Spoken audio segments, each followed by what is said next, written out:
So good day mom, good day classmates. So the topic that I'll be going to discuss to you now is all about La Liga Filipina.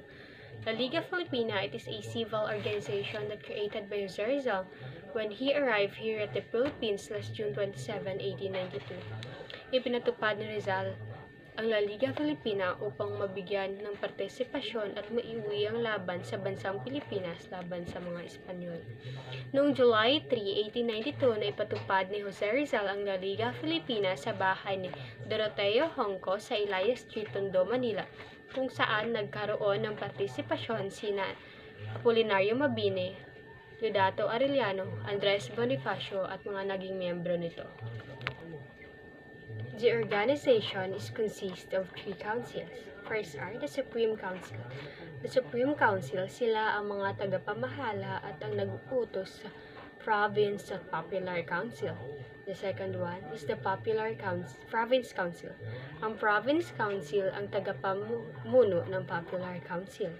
Ang Popular Council naman, sila ang mga kumokontrol sa mga miyembro ng La Liga Filipina. The 3 council is composed by Chief, Fiscal, Treasurer, Secretary, and members. The next slide is the directors and members of La Liga Filipina.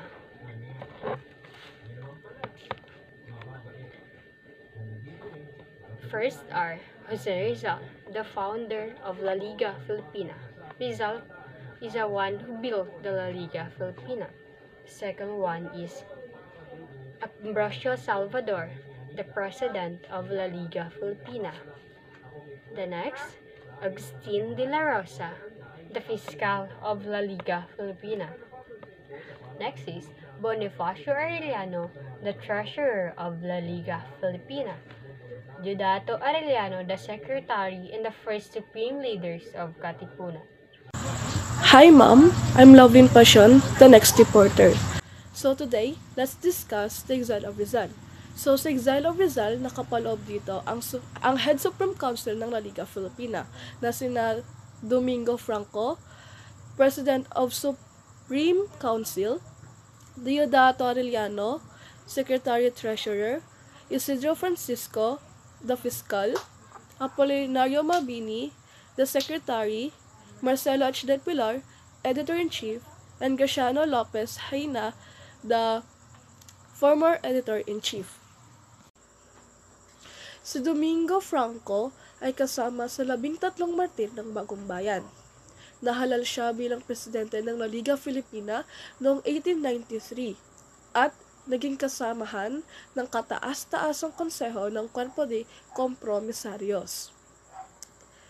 Felipe Leal ang naging pangalan niya sa La Liga Filipina. At isa rin siya sa unang dinakip sa pagsiklab ng himagsikang 1896 at binaril kasama ang 12 iba pa noong January 11, 1897 sa Bagong Bayan.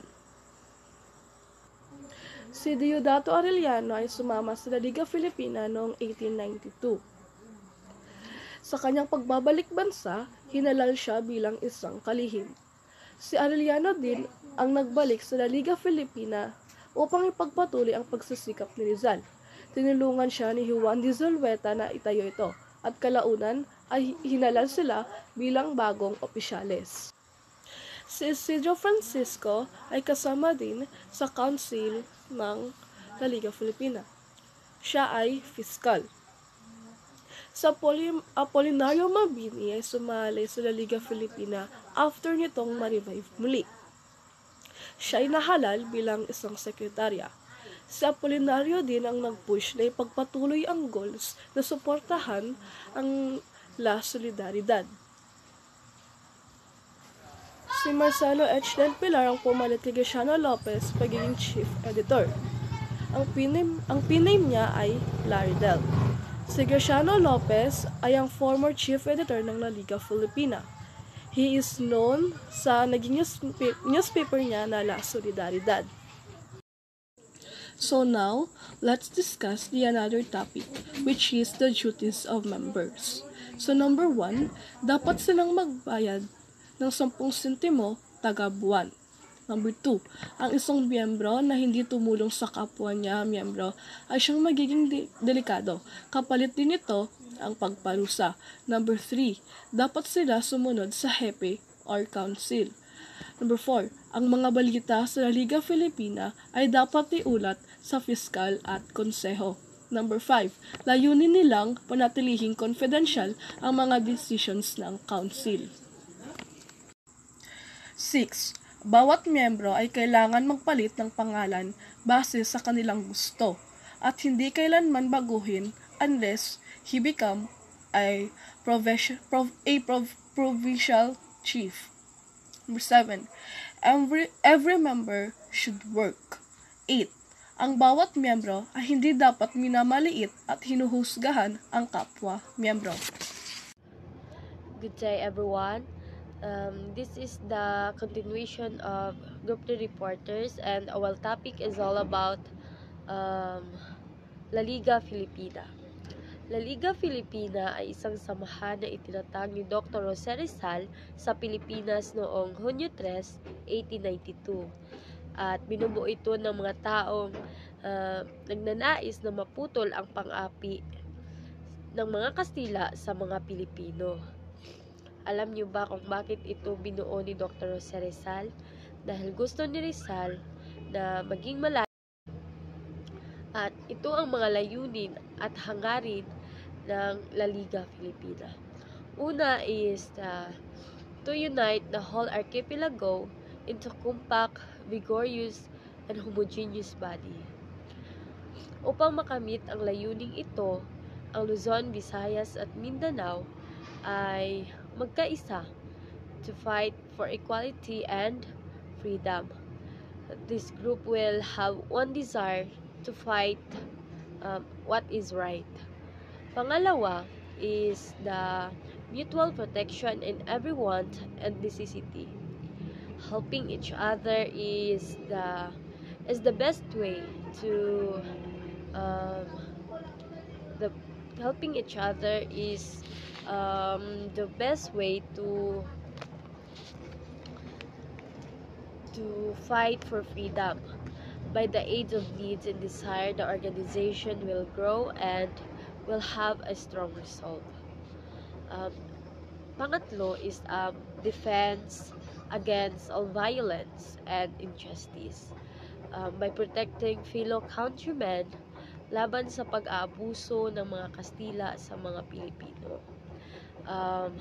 This organization will pursue and discovers so many countrymen will join to fight what is right.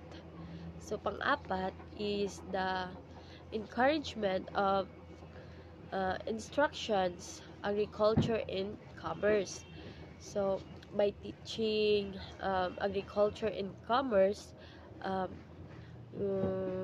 will increase the knowledge of Filipino, so and decrease poverty and also dahil sa kakulangan sa edukasyon ng mga Pilipino ay take advantage ng mga Kastila at ang mga Pilipino ay nahulog sa forced labor. So forced labor means nagtatrabaho na walang bayad. So ang mga Kastila ang naka-benefits noon at ang mga Pilipino ay naghihirap. So ang panglima is study the application and reforms. So pagpapatupad ng mga batas or mga reforma para sa mga Pilipino. Dahil doon ay inabuso ng mga Spaniards o mga Kastila ang mga Pilipino. Kaya gusto ni Rizal na maging ma-educate ang mga Pilipino para makipaglaban kung ano ang tama.